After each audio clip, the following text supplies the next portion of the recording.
Hello friends, welcome to my channel Vinay equity. Tata power के लिए बढ़िया न्यूज़ है। Tata power to set up 4 gigawatt manufacturing facility in next 18 month. यानी कि ये 1.5 साल के अंदर 4 गीगावाट की अपनी मैन्युफैक्चरिंग की फैसिलिटी को एक्सपेंड कर रहे हैं। और ये खबर निकल कर आ रही है 25 फरवरी को, यानी कि शुक्रवार को। तो फ्रेंड्स, वो काफ़ी बढ़िया न्यूज़ है। और हम देखेंगे कि नेक्स्ट वीक टाटा पावर का टारगेट क्या हो सकता है, क्या रेजिस्टेंट हो सकता है और क्या सपोर्ट हो सकता है। ये दोनों के ऊपर चर्चा करेंगे। और लॉन्ग टर्म इसका जो है टारगेट क्या हो सकता है उसके ऊपर भी चर्चा करेंगे। और हम बात करेंगे पॉसिबिलिटी पर। यहाँ पर कोई किसी भी चीज़ की फ्रेंड्स गारंटी नहीं है। हम बात करेंगे पॉसिबिलिटी पर, यानी कि संभावना के ऊपर। और काफ़ी बढ़िया स्टॉक है।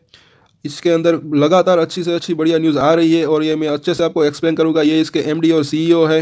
ये इसी ने खुद ने कहा है, जैसे कि टाटा पावर्स 4 गीगावाट मैन्युफैक्चरिंग का जो है इसके सेल ये जो लगाने जा रहे हैं, अपने कैपेसिटी को एक्सपेंड करने जा रहे हैं, उसके लिए 3400 करोड़ रुपए का इन्वेस्ट करेंगे अगले 18 मंथ में। और ये जो है अपने ये एमडी और सीईओ प्रवीण सिन्हा जी, ये इसी ने ये कहा है, ये स्टेटमेंट दे रहे हैं। और अगर देखें तो टाटा पावर्स इस टारगेटिंग, मतलब कि ये 2 गीगावाट हर साल, एवरी ईयर, हर साल ये 2 गीगावाट की कैपेसिटी जो है अपनी एक्सपेंड करेंगे रिन्यूएबल प्रोजेक्ट्स के ऊपर। और उसके लिए उसको पैसे चाहिए 8 से 10 हज़ार करोड़ रुपए। और हालांकि ये कह रहे हैं कि the nature of funding for renewables is still under finalize. मतलब कि अभी ये तय नहीं हुआ है कि ये 8 से 10 हज़ार करोड़ रुपए कहाँ से आएंगे। बट उसने कहा है कि वो एक्सपेक्ट कर रहे हैं कि ये करंट ये क्वार्टर के अंदर या फिर इस फाइनेंशियल ईयर की एंड में ये तय हो जाएगी पैसे कहाँ से आ जाएंगे। तो पैसों की दिक्कत नहीं रहेगी ऐसा मुझे लग रहा है। बाकी और देखें तो ये गवर्नमेंट जो जो ये बजट के अंदर ये पैसे जो है जो तय किया था ना, ये 19,500 करोड़ जो कि रिन्यूएबल एनर्जी के ऊपर खर्च करेगी, इसके अंदर इसको टाटा पावर को कुछ लाभ मिल सकता है कुछ इसके अंदर से। और आगे देखें तो एक ये इसके लिए एक बढ़िया खबर है और एक बढ़िया खबर है। और इसके नीचे इसी खबर के चलते मैं एक और चीज़ आपको बताना चाहता हूँ कि इसके जो फ्यूचर प्रोजेक्ट्स जो है प्लान किया है। अभी टाटा पावर के 3 बिजनेसेस है फ्रेंड्स। ये conventional generation business, transmission and distribution और रिन्यूएबल बिजनेस। तो इन तीनों का जो कंट्रीब्यूशन है ये 9,000 करोड़ के, जो इसका अर्निंग बिफोर टैक्स है एबिटा, जो इसका 9,000 करोड़ है, इसके जो तीनों में से एक ही कंट्रीब्यूशन है। लेकिन आने वाले समय में ये जो है रिन्यूएबल एंड ट्रांसमिशन और डिस्ट्रीब्यूशन बिजनेस के अंदर ये जो है 40%, मतलब कि 40% का जो है इसका कंट्रीब्यूशन लाना चाह रहे हैं। तो मतलब कि इसका जो ये रिन्यूएबल एनर्जी के ऊपर ज़्यादा फोकस कर रहे हैं अभी। और एक चीज़ बताऊँ, एक न्यूज़ आई थी 21 तारीख को, आपको मुझे नहीं पता है या नहीं पता है, उसके बारे में भी मैं बता देना चाहता हूँ कि ये भी काफ़ी बढ़िया न्यूज़ है। टाटा पावर ने RWE, ये एक जर्मन बेस्ड पावर कंपनी है, बहुत बहुत ही बड़ी पावर कंपनी है। ये वाइंड प्रोजेक्ट के ऊपर काम करेंगे इन इंडिया के अंदर, वो भी लंबे समय के लिए। इसके लिए टाटा पावर ने इसके साथ हाथ मिला लिए है। और अगर हम स्क्रॉल करें नीचे तो हम देखेंगे कि, और ये यहाँ पर लिखा हुआ है, ये जर्मन एनर्जी की कंपनी है, जर्मन की कंपनी है RWE। ये वाइंड प्रोजेक्ट मतलब कि ये पवन चक्की जो आती है, पवन से जो ऊर्जा सौर पवन से जो इलेक्ट्रिसिटी पैदा होती है, उसके ऊपर काम करेंगे। उसके ऊपर ये, और इसका बहुत ही मतलब कि 2030 तक इसका बहुत लंबा इसका प्रोजेक्ट है। तो इससे भी टाटा पावर को बढ़िया फ़ायदा मिलेगा। और चलिए अब इसके टेक्निकल चार्ट को भी हम देख लेते हैं।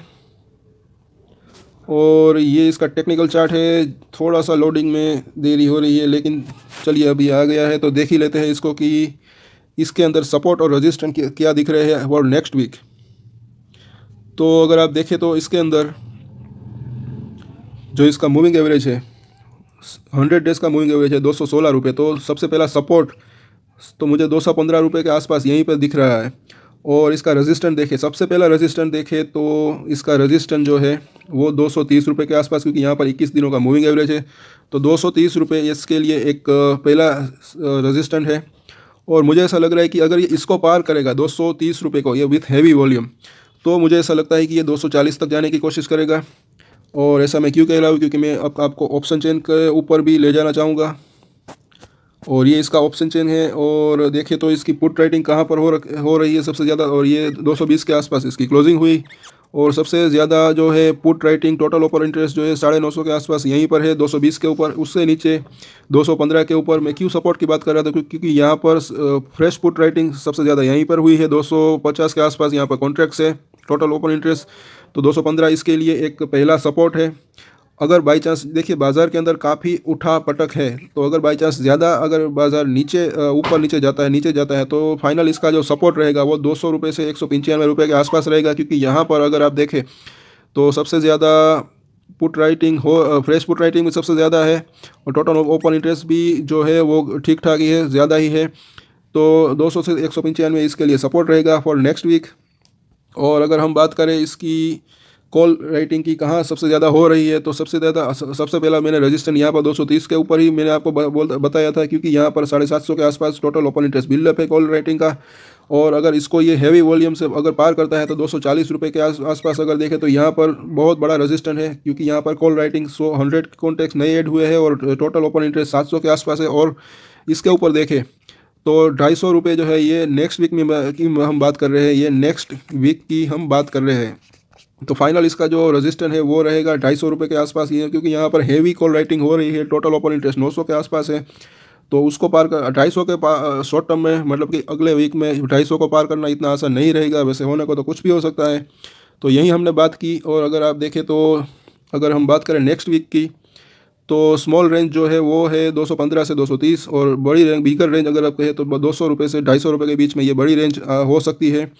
और अगर मैं बात करूं फ्रेंड्स लॉन्ग टर्म की, अब मैं बात करूंगा लॉन्ग टर्म की, तो इसके लॉन्ग टर्म का इसका जो टारगेट है ये क्या हो सकता है। वैसे आपके कुछ कमेंट है तो मुझे आप नीचे कमेंट बॉक्स में पूछ सकते हैं। मुझे ऐसा लगता है, सबसे पहले मैं एक स्टैंडर्ड डिस्क्लेमर दे दूं फ्रेंड्स, मैं यहाँ पर कोई भी शेयर को बाय या सेल करने की सलाह नहीं दे रहा हूँ। मैं यहाँ पर डेटा को शेयर कर रहा हूँ, और इस डेटा से आपको कुछ नई अपॉर्चुनिटीज़ को आप ढूंढ सके। तो कुछ भी बाय या सेल करने से पहले अपनी खुद की रिसर्च ज़रूर करें, अपने फाइनेंशियल एडवाइज़र की सलाह ले, उसके बाद ही कोई डिसीजन ले, और डिसीजन की जिम्मेदारी भी मैच्योरिटी के साथ खुद ही ले। तो लॉन्ग टर्म में मेरे हिसाब से, मैं ये कह रहा हूँ कि मेरे हिसाब से लॉन्ग टर्म में इसका प्राइस 4 डिजिट में आ सकता है। 4 डिजिट का मतलब होता है कि 1000 रुपीज़ प्लस, 1000 रुपये से ज़्यादा भी हो सकता है। और लॉन्ग टर्म वो भी कितना, 10 से 15 साल के अंदर। तो ये मेरा विज़न है इस स्टॉक के अंदर। हालांकि उससे पहले इसके अंदर काफ़ी उठापटक हो सकती है, ट्रेडिंग तो होती ही रहती है।